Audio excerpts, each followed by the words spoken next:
Welcome back, everybody, to another episode of Within Zionism. Here with Ozzy Fine and Moshe Schwartzberg. Today we have a special guest, Kobi Starr. Hello, Kobi. What's up, peoples? How are you? I am always good. That's great to hear. All right, so let's get into it. Moshe, take it away. Okay, so today we just want to, as Kobi, someone who lives in the West Bank, he lives in Efrat, we want to have a little more of his story living in Efrat, and then we want to get more into the coronavirus in Israel, give you the general what's going on, what happened from the beginning until now. So first, Kobi, tell us a bit about living in Efrat, living in the West Bank. So before we do that, let's meet Kobi. Hey, I'm Kobi. I, as Moshe and Ozzy both said, I live in Efrat. I am going in. I'm basically I finished 11th grade, and I say a lot of stuff. I don't stop talking, so be prepared. This is true. This is going to be an interesting episode, so stay tuned. Yes, it will. Okay, so let's talk about a little bit about your life living in the West Bank in Efrat. So how would you describe life in the West Bank, living in the environment that you live in? Basically, you guys never hear the muezzin ever, right? You never hear it. You know when the Arabs go to pray. So that's a constant playlist of my life. You start to tune it out after like maybe 2-3 weeks. You stop hearing it, but it's constantly there. They're also constantly Palestinian cars in Israel because in Efrat because of that's the builders. They build for us, and like all of the cleaners and schools and stuff there from local villages. But like when they have like their weddings and stuff, you can hear it. You can sometimes even see the wedding happening. One time there was a wedding, they had this massive like archway with like light. I think it was like 50 feet tall and had massive lights. That was pretty cool. Sounds cool. Now I have a question for you. Before we get into more, how would you define Zionism? I didn't prepare you with this before. I want to ask you now. How would you define Zionism? Zionism is defined to Jewish people coming back to where their homelands, but I feel like Zionism could also apply to other things, like other cultures returning to where they're from. Zionism is by itself Jews returning to Israel, but I feel like it can also be something that describes other people returning to their homelands. That's what I feel in the 1 minute I had to prepare that statement. Sure, yeah. Not even. Now, what would you say your personal connection to the land is?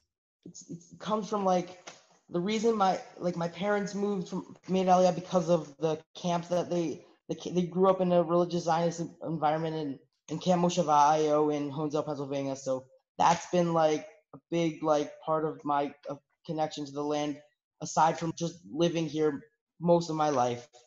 It's cool. People were like, "Oh, you're not scared? You live next to Arabs." I'm like, "Yeah, my friend had a terrorist in his backyard once. That doesn't really scare me." See, I was gonna ask you that. The whole Muslims being on your backyard, does that not worry you at all? Or you just drowned it out, as you said, with like the Muslims praying? Are you just used to that at this point? See, basically, it's not a thing that most people hold here, but I feel like Arab and Muslim aren't the same thing, and Arab and terrorist aren't the same thing, and people don't understand that. So 99.9% of the workers that are here probably hold no ill will towards anyone. They just want to make money, put food on the table, and just be generally nice people. Terrorists, people make it seem like they're like the standard, but they're outliers. It's not the standard. They're outliers. Okay, so let's move on to our main story for tonight, and the coronavirus. Let's just start off with the coronavirus. Started in Israel in early February, with the first case being a woman who came back from the Diamond Princess, which was a cruise ship that docked off of Hong Kong when they found that it was infected with the coronavirus. There were 11 Israeli passengers there, and one of them was the first confirmed case in Israel. The coronavirus then gradually increased, not really gradually. On February 21st, there were 2 cases, Jump a month forward, they were over 1,000. We already did the math for you. That's a over 51,000% increase. I know that's just numbers, but still, anything that increased by 51,000% is a ton. Let's give you another feel for how crazy of a jump that is. On March 20th, there were 817 cases. As I said, on March 21st, there were over 1,000. Yeah, within one day, we had an insane increase. As I don't remember if you remember this, but right after Purim, we were hanging out in Jerusalem, and we kept getting news notifications that there was like constant confirmed cases. Like the numbers were just going up like crazy. Yeah, so I remember when it first started in Israel and in our neighborhoods, and we would just get these notifications like, oh, there was a confirmed case here. So if you were here in the past 2 weeks, you have to quarantine yourself, or if you were there. And all these places just started like, popping up on the map and just confirmed cases here, confirmed cases there. And in the beginning, I remember it was just like a little bit here, a little bit there. And we thought it was like the craziest thing. And then like within a blink of an eye, it just got up to a point where you couldn't even track everyone anymore because it was just, okay, this city has it and this city has it and this city has it. It wasn't just this store or just this bus. It was cities, and it was just growing a lot. Yeah, it started off with, oh, case number 27, case number 100. At some point, there were so many cases a day where they couldn't constantly give updates. So on March 12th, the government officially closed down schools because kids cannot be trusted enough to comply with social distancing measures. And a few days after that, the country went into a complete lockdown except for essential food services and essential services. Now, we were on lockdown for about 2 months, where the only way to talk to people was over Zoom.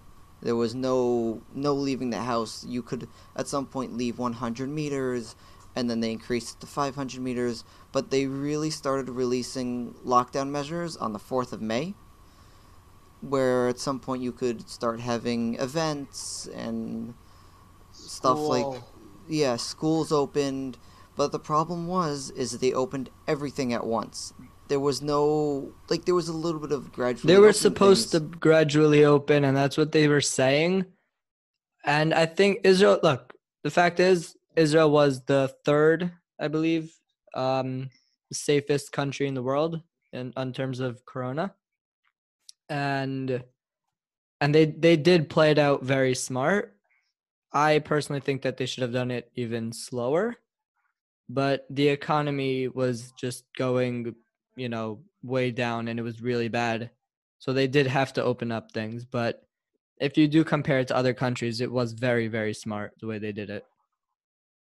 I actually feel like they couldn't they they wanted to. You could tell they're like, we don't want to open up, but they couldn't like hold it off anymore.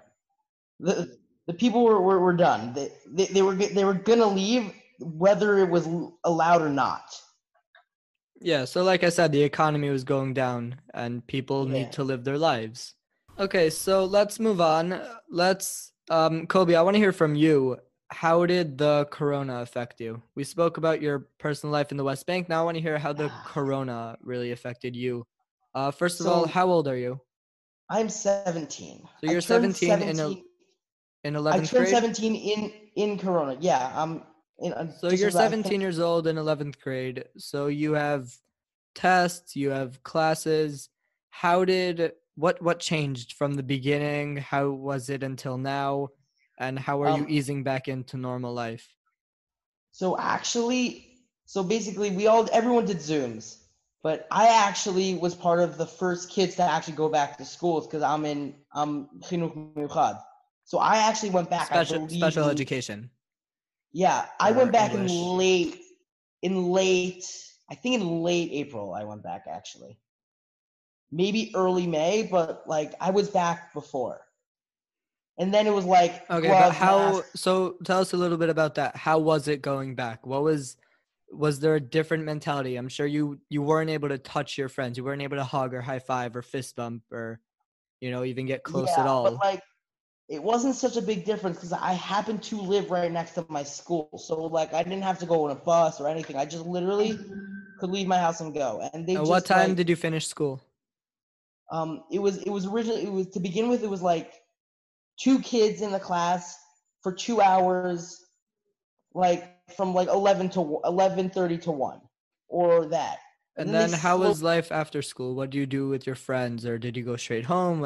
Explain a little bit about your daily life you during this. I went straight home because I have four siblings. I'm the oldest, so I had to like take care of them. How were your Bagriot affected for our international viewers? The Bagriot are basically finals, but Matriculation tests. They're just the big test that determines your entire life. yeah, that's the best way of pointing it out. It's the SETs on steroids. Well, Yeah. no, the SATs is the psychometry test, but we're not getting into that. We're not talking about Doesn't education matter. right now. It's the most Whatever, ridiculous it's thing the in the world. finals. It's compared to the finals in America. Yeah, so Yeah. just in general, what happened is wait, hold on. What happened is they made them kind of easier. They changed up a bunch of like from making them written tests to projects. But I know personally, our school we already were doing a whole bunch of projects before the coronavirus in some classes that most people have as a test. So like in history, we were doing a project, for example, when most schools would have that as a test, and then they changed that to make it a project. So like, what was your school like with the Bagriot and all? So basically, it's been all tests. Like we had no like we had Chemed Vaed, which is like where Israeli students, everyone when they're in 11th, actually people do, our school does an 11th because they're the worst. It's basically you do an entire avodah on either someone who made Aliyah from like Yemen or Morocco or so on, or you do something about a Holocaust survivor or someone who fought in the war. So basically, they just significantly reduced like what the actual material for the test was. So basically, you had to answer six total questions out of 15. So you could just not learn half the entire material and just answer the six questions about what you know. Yeah, but you Actually, don't five. know what to study. Like, they don't tell you what's going to be on the final test. It So was you it, actually it, have to know everything. it was Pnimi. Oh, okay. Pnimi means it's an internal test that is Fake. from the school compared to the government issued test. It means fake. It doesn't mean fake. It's internal. I don't know what to tell you. I'm averaging at 100 on Bucky so far. I So Oh like, wow. and I know I didn't study that much. Oh wow. That's think so we all not know fair. that. Yeah. No, I'm good at school, but not important right now. So basically, they just significantly made everything much easier until the Buckriot that are happening Well, so now, I just which are want to gonna. explain.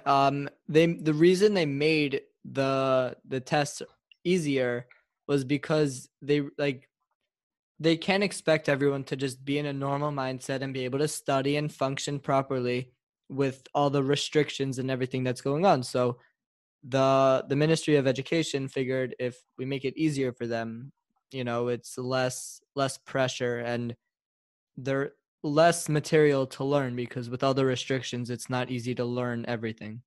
Okay, fine. Now let's move on to mine and Ozzy's story and how the coronavirus affected us. So I'm going to start off with Efrat actually was, sorry, I just completely forgot to tell how it wasn't Efrat. It was really weird. It was only in one neighborhood, but that's because they didn't listen to the restrictions. So there were a lot of neighborhoods like that. There was Mea Shearim. It was more of the ultra orthodox communities and a lot of the extremists in Tel Aviv also. There was a lot that just didn't listen to the But that's the thing. This is like a Dati Leumi neighborhood, like young people, modern all that. Orthodox for our Yeah, English speaking community. they just didn't listen. So when Rabbi Riskin, the rabbi of Efrat, opened up all the shuls, he didn't let the shuls in the Tamal, which is the neighborhood that didn't listen, open because they didn't listen. So they still don't have their shuls yet. Wow. Yeah. Okay. Wow. Fine. So let's move on to mine and Ozzy's story. We'll go back to you, Kobe, later. Um, so when we were told that the schools are shutting down, we didn't realize that this was going to be such a big problem. We were just whatever, and suddenly we get the notice that schools are being shut down. Technically, it was supposed to be until after Passover, and then it kind of went a lot longer than that. I remember And in the beginning, I was actually Moshe. We were in the car together when we got that notification that it was like finalized. I remember we were playing "Schools Out for Summer" by AC/DC.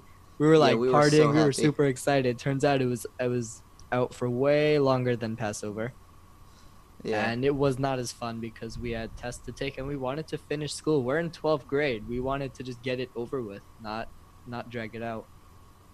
Yeah, we were so close to the end, and then it just went downhill from there. So, lockdown started, and there really wasn't much to do. You just had your four walls of your house and however many family members you had to pick on. And yeah, but at some point, they started gradually opening things up again. We had learning through Zoom, which was chaos because half the students didn't come, the other half were on their phones, muted, and just in school with quotation marks. In the background, this is the podcast, so nobody sees, but me and Kobe are both raising our hands. Guilty. Yes. Yeah, I guilty as may or charged. may not have been doing an entire mock draft while I was supposed to be in school. For the listeners, whoever's interested, Kobe's actually hosting a podcast on sports. Kobe, you want to explain in like 30 seconds, explain what you talk about on that? Oh, I can do it in 7. I basically say whatever pops into my mind at any time, and it's a weird experience. If you listen Wow. to it, if you make it to the end, I generally impressed by your determination to listen to nonsense. What's it called? Embrace the crazy because I'm absolutely a crazy person. Embrace the Crazy by Kobi Starr. I'm changing it That to is Kobayas, but it's that is slowly the going. best elevator pitch I have ever heard. Moving on. So they opened up schools. They were gradually opening things. Still, no one was really leaving the house. On weekends, you just walk around. You're 100 meters away from your house. At some point, it was 500, but there was nothing really to do. There were a few times, like the way they set up schools were every other day this group of kids would come in, the next day the other group. They split us into groups so we wouldn't have an entire class there at once. I went there once before they officially completely opened school, and there were maybe 2 masks, and I was one of them. No teachers were wearing masks. It was not that great. Everyone in So my school wears masks. no, there Well, was there was used like to wear no. masks. Now we don't. It They was not enforce it right. on, every few days. They'll enforce it. Yeah. No, they always by my school they always enforced it. That's good. They gave us lunch, like prepackaged lunch and everything. Impressive. Tasted much better than the usual lunch. So for the actual Bagrio, which we said before, the finals, they made them a lot easier. Most of our stuff were already projects, so it didn't affect us too much. It generally made a few things easier. We had less things to do, but for the most part, we benefited out of the coronavirus for our Bagrio. But as you may have heard online, hashtag class of 2020, we might not have a graduation. And I said that with the most defeated voice I could. I'm actually in touch with the head of our school, our Rosh Hashiva. I'm actually in touch with him about different ideas for graduation. So I'm actually talking to him and trying to figure things out. So mostly we might have graduation in the end. A different one, Aha! I get but we mine might because have mine's something. next year. Well, that's basically how it So affected now, me. so now listen, Moshe. Let's talk a little bit about just our general, not just school, but our general lives and how it affected us. Well, it was mostly just like getting used to just being at home, not really doing anything, more than like logging on to Zoom a few times a day, trying to figure out what to do with your day. For the most part, it just took a bit of getting used to, and at some point, like it just you wake up in the morning, you go to your computer, you go to sleep, repeat. So for me, it was a bit different. I posted a tweet at one point. It was something, I forgot the exact quote, but it was a really good one. I liked it a lot. It was basically while the rest of the world took advantage of the fact that the world was basically on pause, I took advantage that the world stepped aside to let me move forward. So I think while a lot of people, no offense, Moshe, but like you said, how you were just on, you went on the computer till sundown and then went to sleep and repeat. I took on myself to do some courses. We did stuff on the podcast, so Moshe, I'll give that to you. You did that as Well, well. hold on. Don't shine me in a bad light. I was doing a whole bunch of productive things. No, It you, was you just definitely all did. online. You definitely did. I was I also played doing a lot- courses. But anyway, so I was saying, like, I worked out a lot. I did every day. I actually at one point did a 30-day challenge where I did 200 push-ups every day for 30 days, and I saw amazing results. It was a lot of fun. So yeah, I did a lot. I was very productive during quarantine. I don't think I went as stir crazy as a lot of people did, but I did.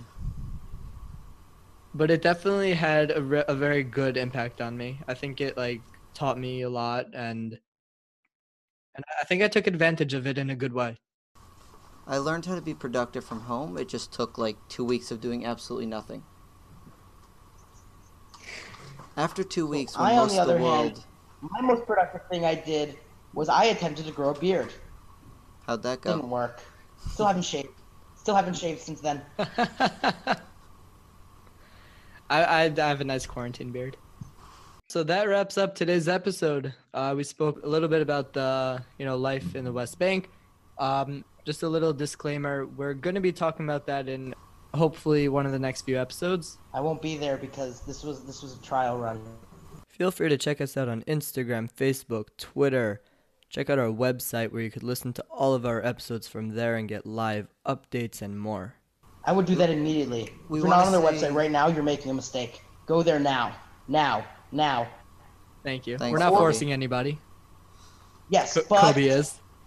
they're not employing me to do this. I'm doing this on my own free will to Okay. Okay, thank you, Kobe, and we will see you guys a different time.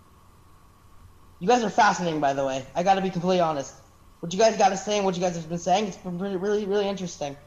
And I'm not the type of person who gets interested very easily. Thank you, Kobe. Stay safe, everybody, and have a great day.